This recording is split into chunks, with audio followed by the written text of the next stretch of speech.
Sa ngalan mo kami magsama-sama. Kumikilos ka sa aming pagsamba. At sa aming pagdaloy pagpapalagi ang mga buhay namin, O Diyos. Panginoon, Ikaw ay naging tahanang dako namin sa lahat ng salit-saling langit.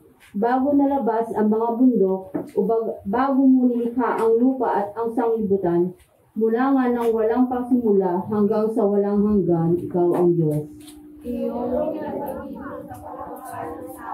At iyong sinasabi, magsapanumbalik kayo, kayong mga anak ng mga tao, sapagkat 1,000 taon sa iyong paningin ay parang kahapon lamang ng nakaraan at parang pagpupuyat sa gabi. Iyong dinadala sila sa parang baha. Sila'y parang pagkakatulog.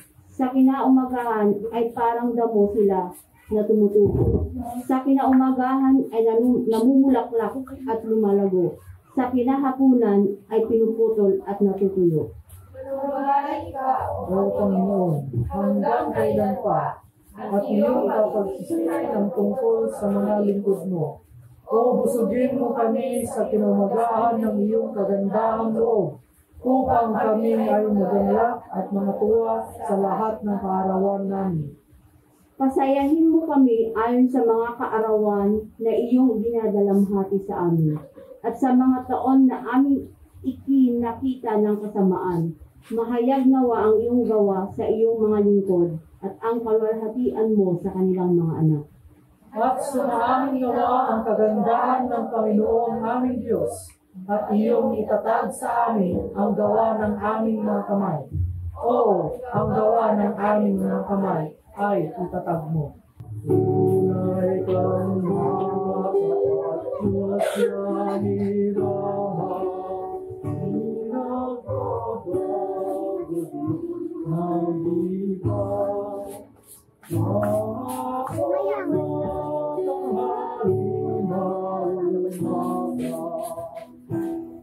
Sa buong panahon na dapat tunay kang matapat, tunay kang matapat, araw-araw aking namamalas. Iyong kabutihan walang tupas. Tunay kang matapat sa paghingan. Pagharap pagulan at ang tagahit, araw at tuwing labing nag-aawit ang langit sumasaksi sa katapatan mo anong nakit. Tunay kang matapat, tunay kang matapat, araw-araw aking mamamalas. Ang iyong pag-ibig walang tupas. Tunay kang matapat sa paghingan. Tayo po'y manalangin. Yes, Lord God, maraming salamat po, Panginoon, sa umagang ito, Panginoon, na kami iyong dinala, Panginoon, sa iyong banal na tahanan. Yes, Lord God, kayo po ang manguna sa aming mga gawain, Panginoon. May your Holy Spirit bless with us, O Lord. Yes, Lord, lahat po sana na narinig po namin na mga salitang gusto mong maipabatid po sa amin, Panginoon, ay magbigay pong buhay sa aming pang-araw-araw, Panginoon. Yes, Lord, maraming salamat po ang aming pangalan ng Jesus. Tayo po yung po mga kapatid. Napakabuti po ng ating Panginoong Diyos sapagkat kanya ibinigay ang kanyang bugtong na anak para sa kaligtasan at kapatawaran ng kasalanan ng sinumang sasampalataya sa kanya. Sa panahon pong ito, tayo po ay ating iniimbitahan na magkaroon po ng pribadong pagdarasal at inyo pong ipagtapat sa ating Panginoong Diyos ang bawat pagkakamali, ang bawat kasalanan na inyong nagawa sa buhay habang pinapakinggan po natin ang munting tugtugin.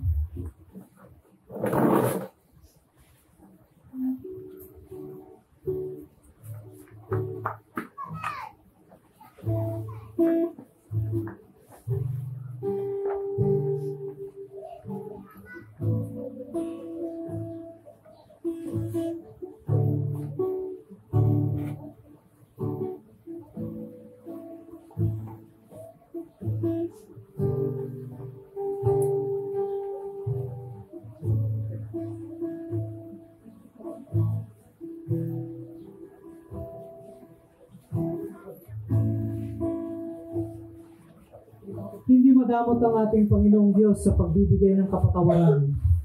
At ito ay ang pag-alay ng kanyang buhay ay para sana lahat ng tao ay makatanggap nito. Mga kapatid, kung tayo po ay tunay na sumasampalataya, totoo na humihingi ng tawad sa bawat kasalanan natin, ay tayo naman ay kanyang pinapatawad. Tanggapin po ninyo ang pagmamahal, ang grasya at ang kapatawaran ng ating Panginoong Diyos sa pangalan ni Jesucristo. Amen. Kantahin po natin ang Ako Ay Maligaya. Ngayon po, magpuan lang tayo. Peace sign lang. Huwag tayo magkamayan. Ganyan na. Peace sign. Nasa pag-isa.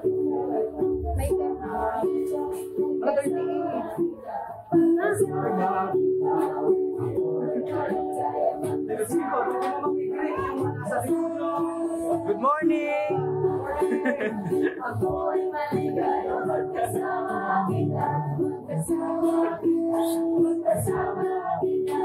Ako ay maligaya magkasama kita, magkasama. Isa pa po, ako ay maligaya. Ako ay maligaya magkasama kita, magkasama kita, magkasama kita. Ako ay maligaya magkasama kita, magkasama.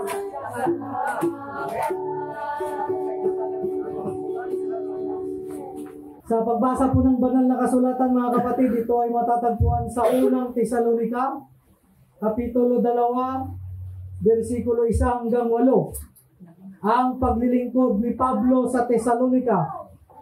Mga kapatid, kayo na rin ang nakakaalam na hindi nawalan ng kabuluhan ang pagpunta namin sa inyo. Alam ninyong hinamak kami, iniinsulto sa Filipos. Ngunit sa kabila ng maraming hadlang, binigyan kami ng Diyos ng lakas ng loob na ipahayag sa inyo ang magandang balita. Ang pangangaral namin sa inyo ay hindi batay sa kamalian o sa masamang pagnanasa o sa hangad naman linlang, sapagkat minarapat ng Diyos na ipagkatiwala sa amin ang magandang balita. Nangangaral kami sa inyo, kundi hindi upang bigyang kasiyahan ng tao, kundi ang Diyos na nakakasiyasat ng ating puso. Alam ng Diyos at alam din ninyo na ang aming pangangaral ay hindi sa pamamagitan ng matatamis na pangungusap o ng mga salitang nagkukubli ng kasakiman.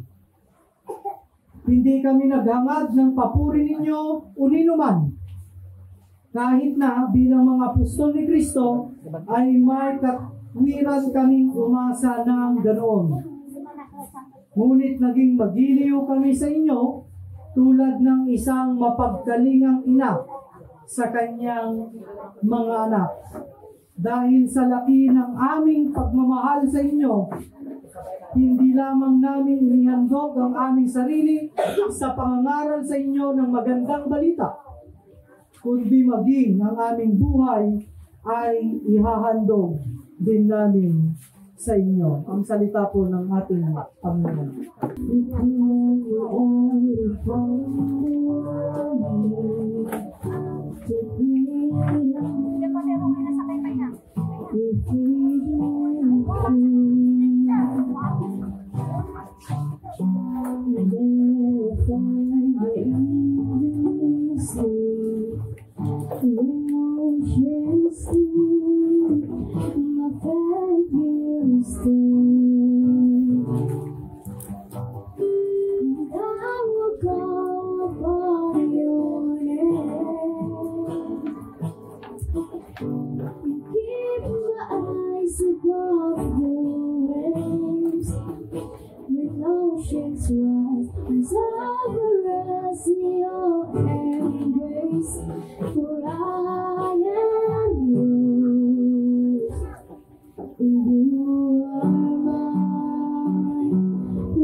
Napakinggan natin mga kapatid yung teksto na binasa natin.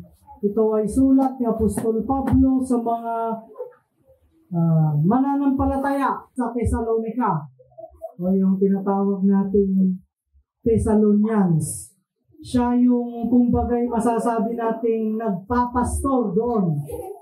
Kasi siya rin yung leader, siya rin yung patuloy na nagtuturo sa kanila ng pananampalataya about sa ating Panginoong Jesucristo sa mga dapat gawin ng isang Kristiyano. Sabi nga doon mga kapatid, hindi sila nagtuturo ng panghikayat. Narinig ba natin yung kanina?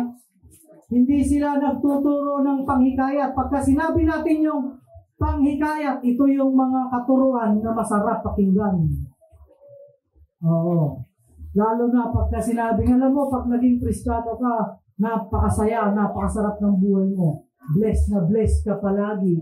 Every day of your life. Hindi ka mahihirapan. Kaya halika, dito ka na sa church na ito. Pag sumali ka sa church na ito, gaganda ang buhay mo. Yan yung mga masasarap pakinggan na nakakainggan nyo. Siyempre, kung ikaw naman, yung isang taong naghahanap ng kalinga at positibong kaalaman o positibong mga bagay-bagay sa mundo, mainggan nyo ka. Pero hindi ganun. Sabi ni Apostol Pablo, hindi kami nagtuturo ng mga aral na pang-inggan nyo. Sa English, yung term na ginawa yung term na ginamit out of meron din yung out of greediness. Yung greed. Pagka sinabing greed, ito yung may kailangan ka sa taong yun. Nakikita mo lang siya bilang isang tao na mapagkukuhanan mo ng pangangailangan o ng kagustuhan mo. Kaya, dahil may kailangan ka sa taong yun, sasabihan mo siya ng mga magagandang salita. Pagkatapos kanyang sabihan ng magagandang salita, kung magaling kayo sa science, ano ang susunod sa Mars? Biglang uutang na. Biglang i-entrada na lang ibang pangangailangan. Ngayon, mga kapatid, hindi po ganon ang aral ni Apostol Pablo. Bakit? Si Apostol Pablo po kasi, kung babasahin natin yung iba niyang mga sulat, sa Corinto, sa Romans, nagagalit siya.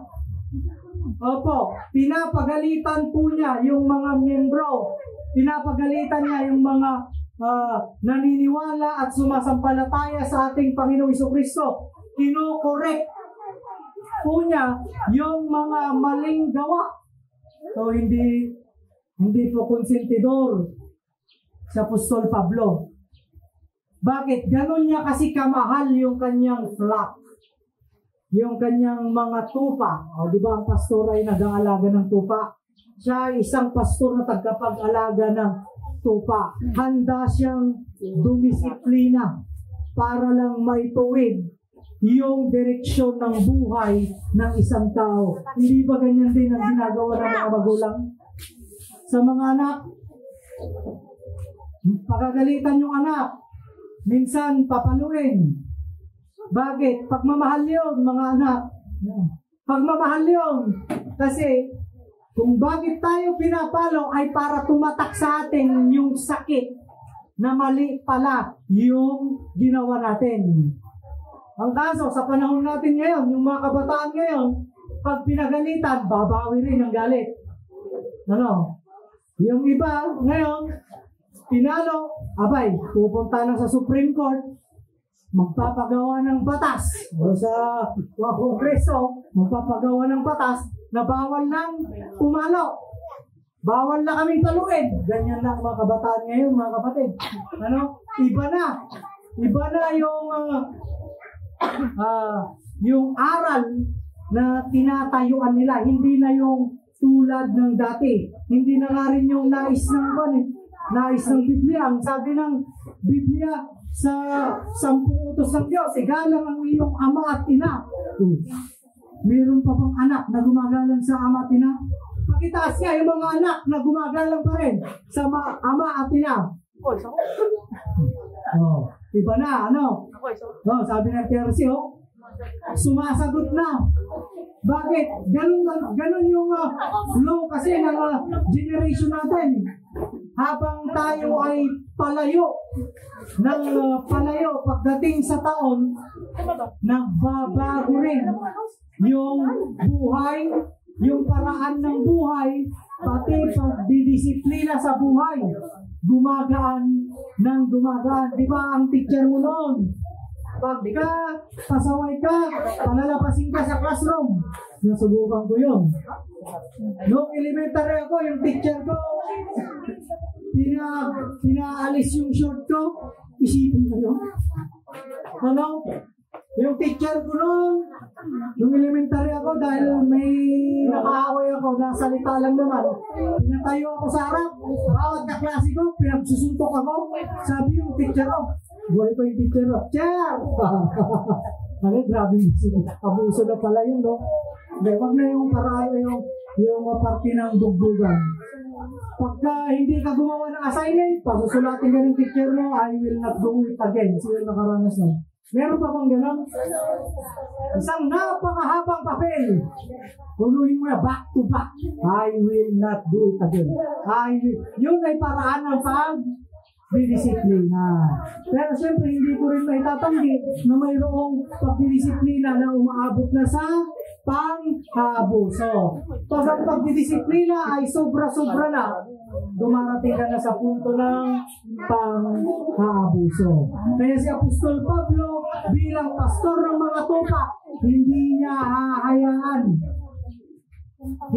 hahayaan na basta mo na lang gawin yan. Isipin po ninyo, bago-bago pa lang yung Kristyanismo noon, kakaunti pa lamang sila na sumasampalataya, kakaunti pa lang yung grupo nila. Pero ang dami-dami na pong away na nangyayari. Marami ng alitan, marami ng kung ano-ano.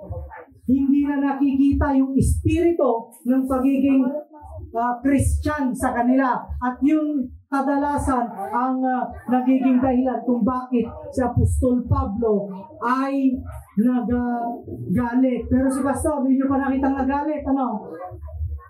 Hindi pa. May mga pastor na ba tubang nauna na nagagalit sa inyo? Nagalit?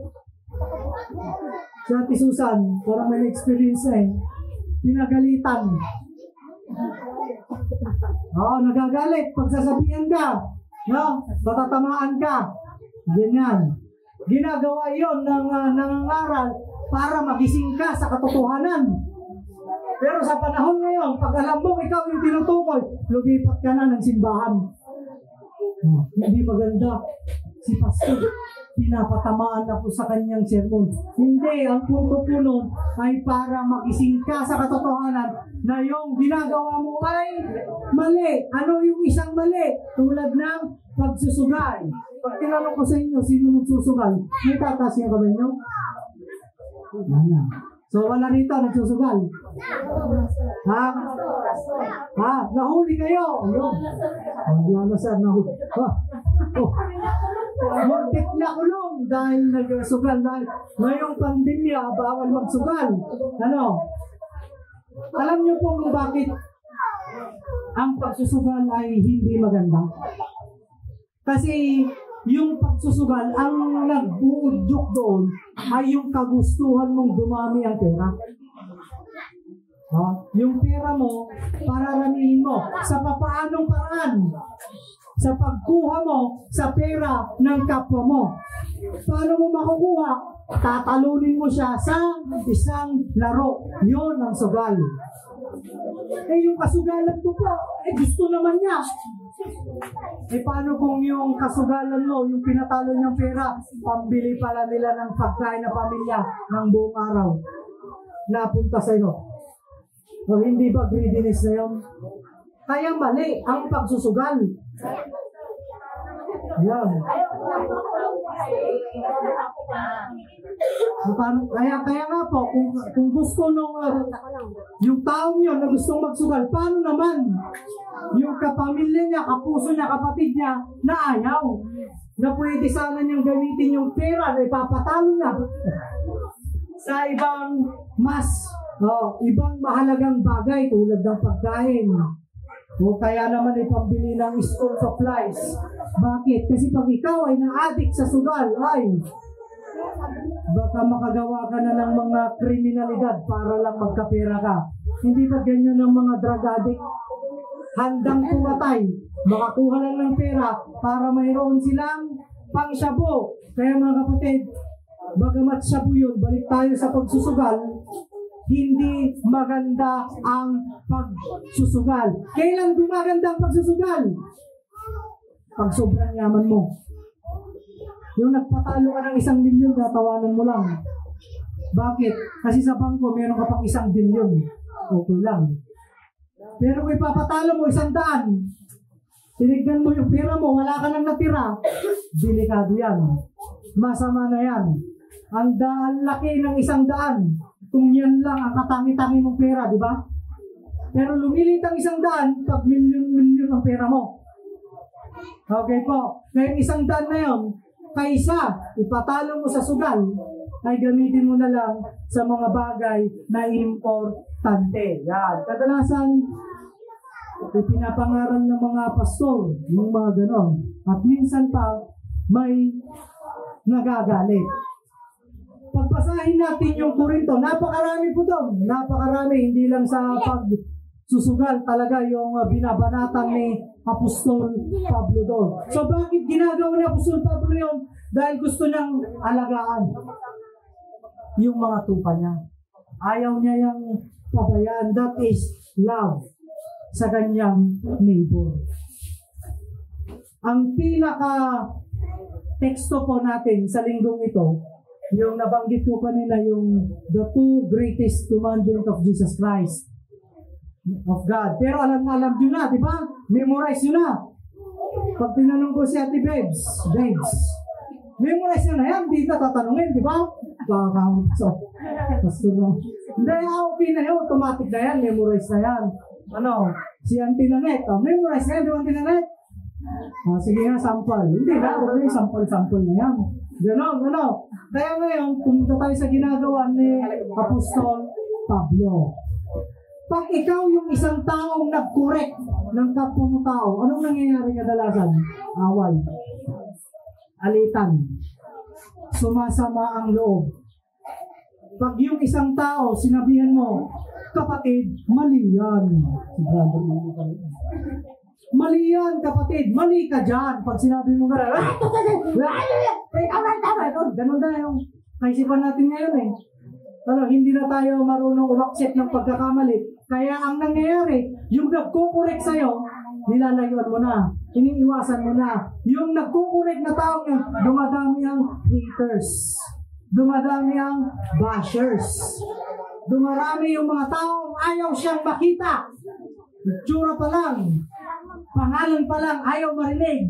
Kasi minsan sinasabi, agil na laing, nagbamarunong. Kinukorek ka lang naman sa mali mong gawa. Kaya mahirap yung trabaho ni Apostol Pablo. Kasi dahil doon, mga kapatid, dumami rin ang kanyang haters.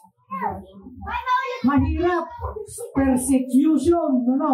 Maraming tumutugis, maraming nag-criticize sa kanya, maraming nagsasabi ng panlalait, ng mga pagbababa ng pagkatao niya.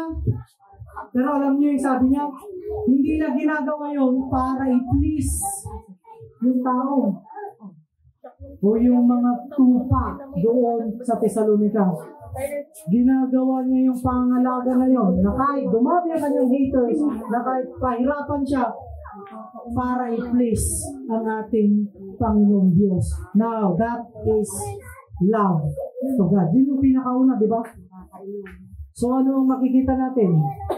Unahin natin yung love the Lord with all your heart, with all your hearts, with all your minds, with all your soul.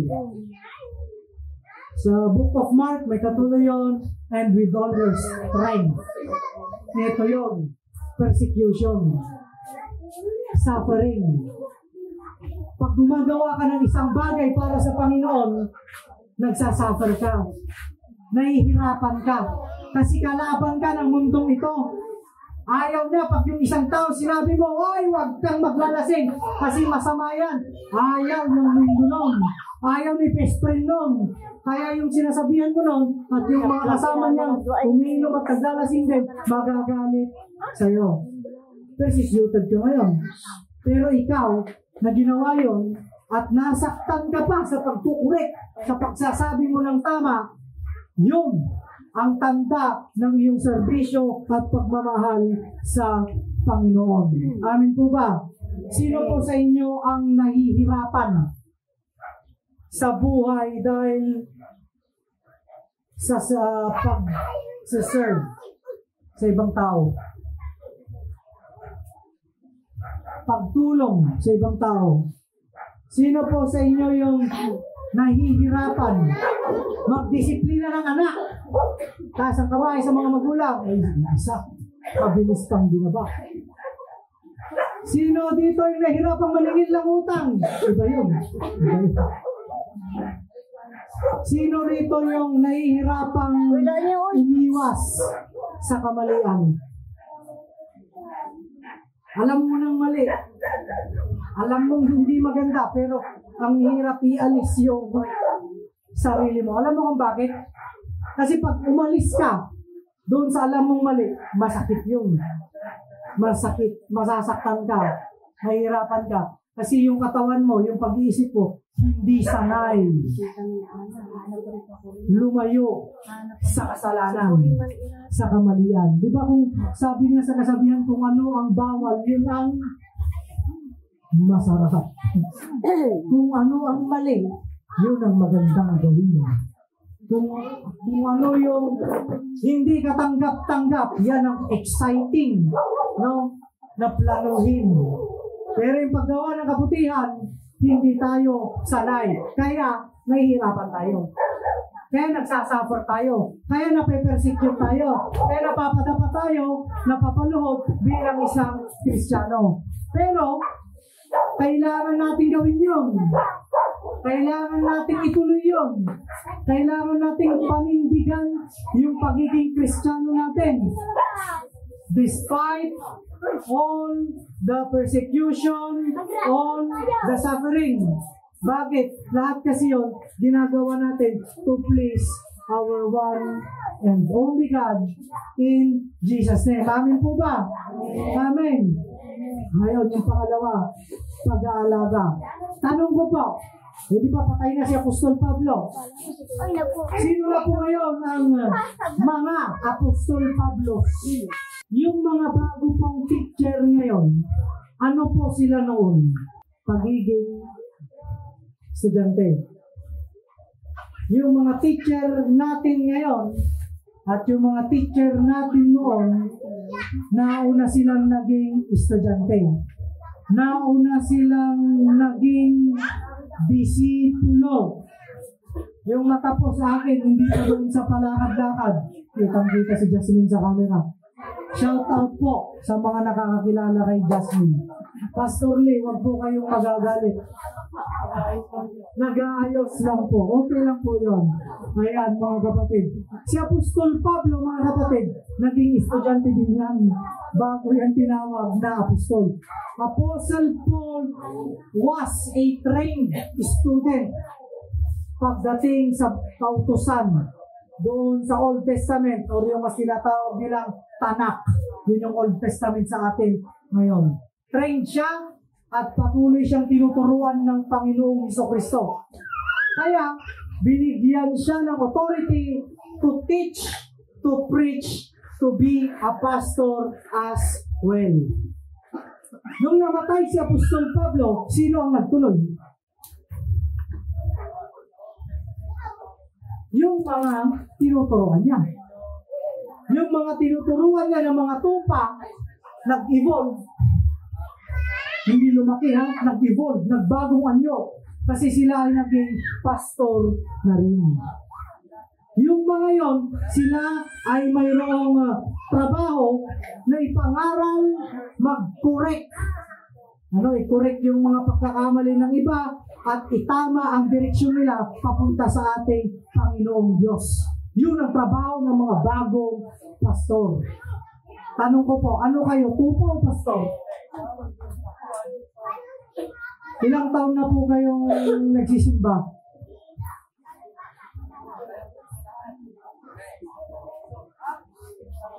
Ten years, pero tupa pa rin. 10 taon ka nang sumasampalataya. Pero tupa pa rin ang tingin mo sa sarili. Ibig sabihin ng tupa, ikaw pa rin yung inaalagaan. Ikaw pa rin yung pinapakain. Ikaw pa rin yung pinagpupukusan ng atensyon. Pag sinabing pastor, ikaw na yung nag-aalaga. Ikaw na yung nagpapakain. Ikaw na yung nangangaral. Sino pa? Sino ba yung mga pinakaunang nag-church po rito sa Kabaruan? Anong taon natin, babes? 11 years. Sabi na natin, matagal na. Matagal na, mga kapatid. Kung tayo naman po ay hindi pa natin nababasa ang buong Biblia, pero nakakarinig tayo ng salita mula sa Biblia, sa pamamagitan ng Bible study, sa pamamagitan ng mga sermon, ay mayroong ka rin natututunan. Ano po? At sa mga natututunan mong ito, nag-grow ka. At sa pag-grow mo, mga kapatid, wala pa pong elementary na natagalan sa pagiging elementary. Graduate at graduate yan, mga school. Kaya tayo, mga kapatid, graduate tayo. Graduate na tayo sa pagiging tupa. Tayo na yung bagong apostol Pablo. Pagka sinabing pastor, hindi lang po yung tumatayo rito sa harapan nyo, nagsasalita. Pag sinabing pastor, ito po yung nangangaral, nagsishare ng mensahe ng ating Panginoong Diyos. Ito po yung nagkukorek sa mga kapananampalataya niyang alam niyang nagkakamali. At kahit na siya ay binabash sa ginagawa niyang yun, patuloy pa rin siyang namumuhay bilang isang Kristiyano. Yan ang tatak ng pastor. Lahat yun, na-experience yun, tama po. Lahat po kayo, pastor. Pastor Tricia. Lahat tayo rito, pastor. Sino yung aalagaan natin? Sino yung pakakainin natin ng salita ng Panginoong Diyos? Napakarami pong tao dyan. Ayaw na lang magsimba. Wala nang time magsimba. Hinihintay na lang atang magunaw ang mundo. Nag-ubos na ang panahon sa sobrang busy sa mga makamundong gawain ito. Sino yun? Kasi ako po, kung mag-isa ko lang, hindi natin yan kakayanin. Napakarami yan, napakarami ng tao. Halimbawa, yung pagbibisita, hindi po ako bumibisita ngayon. Muna, yung mga napagpunta sa ibang lugar dahil sa pandemya. Dahil ako po taga-labas ako Yun ang nakakatakot. Pero kayo, na taga rito, pwede niyong bisitahin yung mga kapwa-membro natin. Yung mga membro natin hindi na nagsisimba. Yung mga membro natin wala ng time para magsimba. Kasi kung wala ka ng time, ano pa ang kakainin ng spiritual na buhay mo? Sabi ng ating Panginoong Jesucristo, ang tao ay hindi lang nabubuhay sa tinapay. O kaya sa kanin, o kaya sa isda, sa ulam. Bagkus sa salita na nagmumula sa bibig ng Diyos. Ito yung words. Ito yung yung scripture. Ito yung preaching. So ang buhay ng tao, hindi lang yung physical, hindi lang yan yung pinapakain natin. Yung ating spirito rin, pinapakain din po yan. Kasi kung ang spirito mo mahina, maniwala ka sa akin, madali kang bumigay sa pagsubok ng buhay na nararanasan mo. Okay po. Kaya bilang mga pastor ng United Methodist Church dito sa Kabaruan, ay i-share nyo naman po ang salita ng Panginoon. Dati mayroon pong Bible study ang mga adult. Pwede naman po natin ituloy ulit yan. Nag-iisang tao lang po ako, hindi ko kaya lahat yan. Dapat pastors. Hindi pwedeng pastor lang. Yung mga kabataan, merong tuloy pa rin ba yung inyong night of Bible study nyo, night of praise, prayer meeting, ayan, nagtutuloy-tuloy pa rin. So, gamitin po natin yung mga panahon na mayroon tayo para pagsilbihan ng ating Panginoong Diyos. Kasi hindi natin alam kung kailan tayo mag-i-expire sa mundong ito. At pag tayo ay nag-expire, wala na pong second chance. Tapos na. Finish ka na. Ito yung sinabi nung isang mayaman nung sabay na namatay si Lazaro, isang napakahirap na nilalang at isang mayaman. At sabi nung mayaman, napunta siya sa tinatawag na place of torment. Tapos ito si Lazaro ay napunta sa Abraham's bosom. Anong sabi nung mayaman? Ay hayaan po ninyo akong kausapin ang aking pamilya, ang ating mga kamag-anak para mawarningan ko sila na may ganito palang patutunguhan pagkatapos mong mamatay. Ano ang sabi ni Abraham? Ay wala na.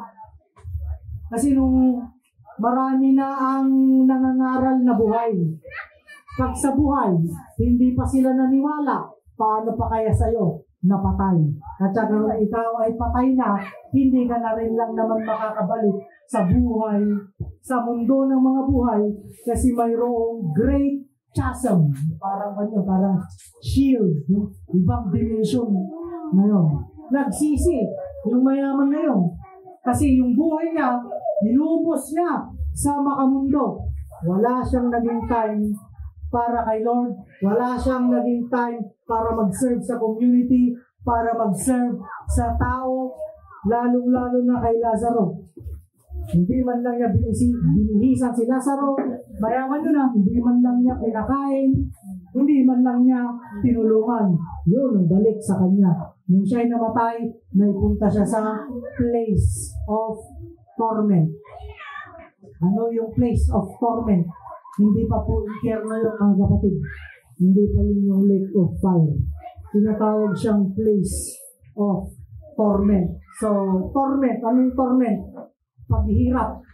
Napunta siya sa isang lugar na kung saan siya ay naghihirap. Si Lazaro, yung namatay na mahirap, napunta siya kay Abraham's bosom. Sa lugar ni Abraham. Hindi pa po sa langit yun. Pero yun ay maaari mo na rin maihalintulad sa paraiso kasi masarap ang buhay. Masarap yung lugar na yun. Okay po mga kapatid. Kaya tignan natin. Bawat segundo, bawat minuto, bawat oras ng ating buhay napakahalaga. At dahil doon, hindi po nagsisi si Apostol Pablo. Pinatay siya. Hindi siya namatay. Siya ay pinatay. Pinatay, bakit? Dahil sa kanyang serbisyo. Unang-una sa ating Panginoong Diyos at pangalawa doon sa mga tupa na kailangan niyang alagaan. Kaya mga kapatid, bilang pastor, huwag na tayong mag-asal tupa. Hayaan, ibigay na natin yan sa mga bago-bagong sumasampalataya pa lang. Hindi na po tayo baby Christians. Matured na po tayo. Matured Christians na po tayo. Nakikita na po sa buhay ng bawat isa yung tatak ng pagiging Kristiyano. Okay po mga kapatid? Simulan po natin ito. Ituloy natin hanggang sa ating kamatayan. Pagmamahal sa Diyos at pagmamahal sa kapwa.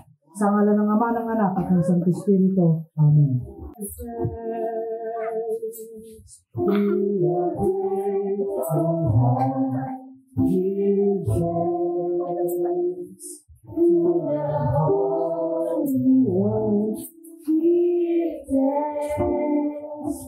Because He's given Jesus Christ, His Son, and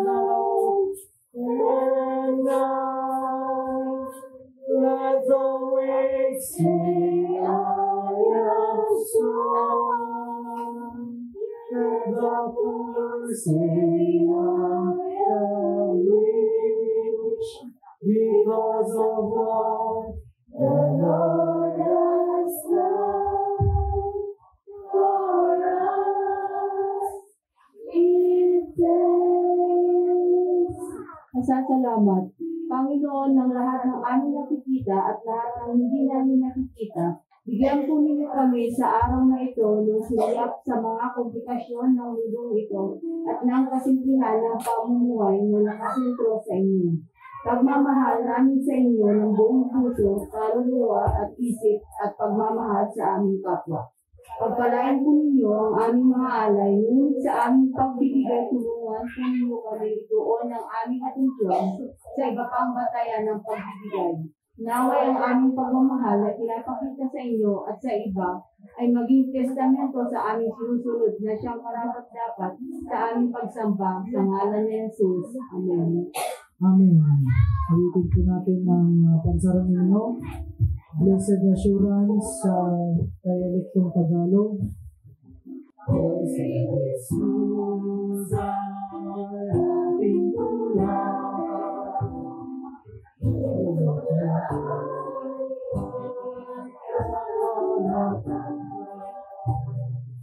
Magkaitas sa bawat buhay. Jiwa ng Diyos ay ating taglay.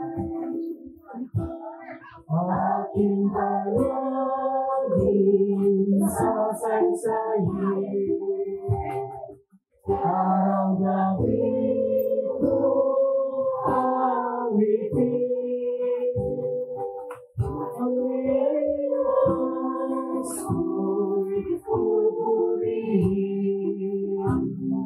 Ngalan niya ay sasambahin. Ang pagsuko, susundin siya.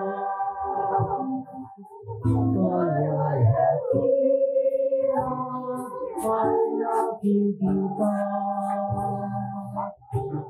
hangin sa langit siyang magdala. Ang kabutihan ang pagsinta. Ating palaging sasaysayin. Araw-gabi ko awitin. Ang Diyos ko'y pupurihin. Ngalan niya ay sasambahin. Sa napapalinalay sa kay Jesus ay magkasiglawan. Pustos biyaya ang mamahal ay sa walhari naghihintay. Aking palaging sasaysayin. Araw-gabi ko awitin. Ang Diyos ko'y pupurihin. Ngalan niya sasambahin. Panginoong Diyos, sa ngalan ng aming tagapagtubos na si Jesucristo, ay itinataas namin ang inyong kaharian, ang inyong kapangyarihan, ang inyong gloria sa araw po na ito. Panginoon, maraming salamat po sa pagtuturo ninyo sa amin na ang pagmamahal sa inyo at ang pagmamahal sa aming kapwa ay patungkol sa pagsisilbi. Pagsisilbi namin bilang tao ng may puso, ng may kabutihan, ng may paggalang, ng may respeto, at ng may pagpapakumbaba. Panginoon, napakahirap ibigay ang meaning ng love. Pero sa ginawa ni Apostol Pablo, Diyos, nakikita namin sa kanyang buhay kung paano niya ipinakita ang pagmamahal niya sa inyo. Na kahit anumang persecution, anumang suffering, anumang hirap, anumang pagbabatikos na nararanasan niya dahil sa ministry na ibinigay niyo sa kanya, ay patuloy siya. Patuloy ninyang ginawa at tinapos ito hanggang sa kanyang kamatayan. Tunay nga po, Diyos, na kamangha-mangha, dahil ito ang tanda ng pag-ibig sa inyo. Ang ialay namin ng buo, ng buong-buo, itong buhay namin sa inyo, sa serbisyo. At para sa pag-ibig namin sa kapwa, ito ang pagtulong. Ito yung paggawa ng kabutihan. Ito yung pagtatama ng bawat kamalian na nakikita namin upang maituwid ang direksyon ng aming kapamilya man yan, kaibigan man yan, kapatid man yan, o kaaway man yan. Panginoon, salamat kasi sa umagang ito ay tinuro po ninyo sa amin kung papaano gawin at ipakita ang salitang pagmamahal. Patuloy po ninyo kaming samahan, bigyan ng kalakasan, lalong-lalo na po at punong-puno ng paghihirap ang isang pagiging Kristiyano. Pero dahil sa pananampalataya na mayroon kami, ay kailanman hindi namin nakakalimutan ng Diyos na nandyan kayo, na lagi kaming sinusubaybayan, laging inilalagay sa tamang direksyon anuman ang sitwasyon ng buhay na mayroon kami. O Diyos, humihingi po kami ng tawad sa bawat pagkakamali, sa bawat kasalanan na aming ginawa, nagagawa at gagawin pa lamang. Tulungan po ninyo kami, O Diyos, na mamuhay